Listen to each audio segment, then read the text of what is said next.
ঢাকা ১০ আসনে আওয়ামী লীগের নৌকা প্রতীক নিয়ে প্রথমবারের মতো জয়ী হয়েছিলেন ঢাকাই সিনেমার চিত্রনায়ক ফেরদৌস আহমেদ।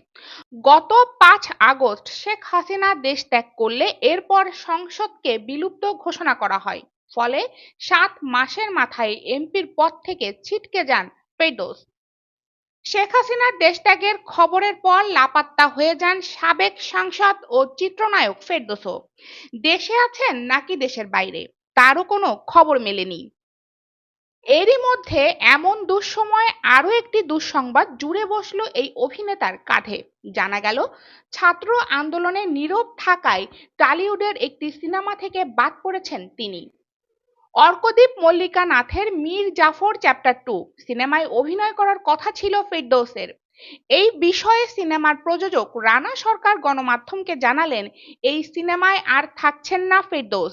তার কথায় সিনেমাটি ২ বাংলার দর্শকদের টার্গেট করে বানানোর পরিকল্পনা করা হয়েছে, বাংলাদেশের মানুষের বিশেষত ছাত্রদের আবেগের কথা মাথায় রেখে। আমার কোনো সিনেমায় বাংলাদেশের এমন কোনো অভিনেতা বা অভিনেত্রীদের অভিনয় করাবো না যারা বৈষম্য বিরোধী ছাত্র আন্দোলনের পক্ষে ছিলেন না।